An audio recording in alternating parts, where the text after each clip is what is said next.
Sénat. Alors il paraît qu'elle se barre, il faut mettre un bout de scotch, je l'ai fait sur la mienne. Et il faut qu'elles soient visibles.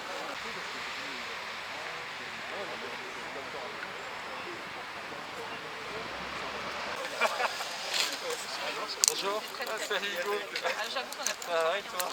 Après, je suis plus honnête, hein, donc c'est moi. Enfin bon.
Alors, on avance bien là, l'hôpital, les nouvelles sont bonnes?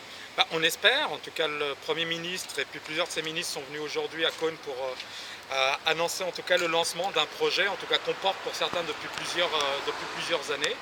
Donc maintenant on espère que l'État sera au rendez-vous et notamment au niveau du financement. Après on va être quand même vigilant, il faut être vigilant sur deux sujets. Moi je fais partie de ceux qui ont demandé à ce qu'on puisse aussi avoir l'espoir d'une ouverture à terme d'une maternité, peut-être commencer par un centre de natalité, puis surtout un bloc chirurgical qui n'est pas acquis pour l'instant. Donc satisfaction que les choses puissent enfin avancer, mais vigilance. Merci, Patrice. Trois choses, oui. Bien évidemment satisfait qu'il y ait un engagement pris de la part de l'État, mais également des autres collectivités et le département pour ce qui concerne le médico-social, c'est-à-dire la maison de retraite. On a une enveloppe immobilière qui est en perspective, en projet.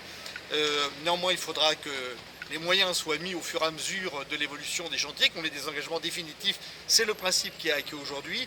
Et puis, on a un contenu, il faut que le contenant soit là aussi, c'est-à-dire en gros, les services qui sont indispensables pour répondre aux besoins de cette population de 100 000 habitants qui rayonne autour de Cône, et puis ne pas lâcher s'agissant de la chirurgie, c'est indispensable, et sur les problématiques de la maternité également. En tout cas, il faudra qu'on y soit vigilant. Merci Patrice. Merci. Et effectivement, ça, il ne veut pas l'entendre. On a fait remonter aussi sur les discriminations engendrées par le Ségur. Ça, il ne veut pas l'entendre. Il ne veut pas entendre grand-chose sur ce qu'on lui renvoie. Hein. Voilà. Ça va?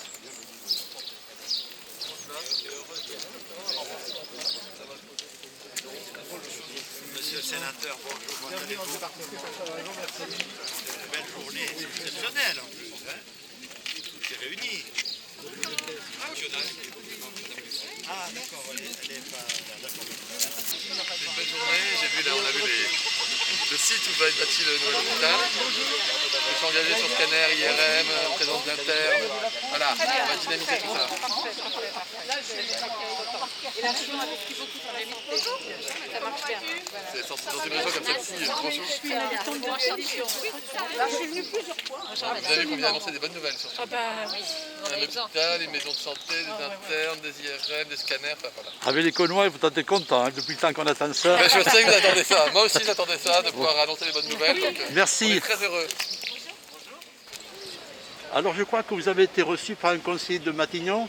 Oui, on a été reçu par M. Rossetti qui nous a exposé plus ou moins son projet qui était en cours d'écriture, donc qui nous a parlé de rénovation de l'EHPAD au centre-ville et puis de la nouvelle construction de l'établissement et puis la chose qu'il nous a dit, c'est qu'en fait il faut trouver des médecins jeunes pour pouvoir s'impliquer et si pas de médecins, pas de projet. est-ce qu'on peut avoir un bon espoir quand même? L'espoir, c'est faut déjà nous trouver les médecins, quoi. C'est le rôle des élus de trouver des médecins, de trouver des médecins et de faire en sorte que les familles s'installent. Pourquoi? Si, il y a bon espoir, il y a un bon projet. Oui, mais hein, il y voilà. a un bon projet quand même. Oui, voilà, un beau projet. Depuis le temps que les Cônoises et Cônois attendent ça. Hein. Voilà, c'est ça, mais il faut que... Bon, mais c'est bien. Il faut trouver des médecins. Merci. Voilà. Alors Madame Gouraud, ça fait 2 fois que vous venez à Cône. Ah bah oui, oui. C'est vous qui m'aviez souhaité Voilà. mon anniversaire. Exactement. Vous aviez un truc jaune sur le dos. Ah non, non, non, non. Non, non, non, non, non. Parce que j'ai un souvenir très précis des gilets jaunes. Hein, vous vous rappelez? Voilà. Et c'est vrai que je suis venue, c'était 2 ou 3 jours avant mon anniversaire. Voilà, c'est ça, oui. Absolument. Allez, bonne journée, madame. C'était pour la signature de Action Cœur de Ville. Exactement. Voilà. Bonne journée, madame la ministre. Merci, merci à vous. Et l'ancien maire, il va bien? Ça va. Il va bien? Bon, très bien. Vous le saluerez de ma part. Merci. Alors, monsieur Véran, on repart avec une bonne bouteille. Écoutez, on m'a dit que c'était de la tradition dans la région, donc Ah, mais c'est très bien. je suis scrupuleusement les traditions. Avec modération, hein. Toujours avec modération. Salut. Ouais, je viens de discuter. Et Nadia, Tu me fâches pas avec... on a bon espoir quand même. Oui, là, oui, bien, on a plus que de l'espoir. On se bat tous pour nos territoires. Alors c'est pour que ça aboutisse aujourd'hui. Voilà. Là, Donc aujourd'hui, c'est une grande journée. un grand pas. Un grand pas. Voilà. Merci.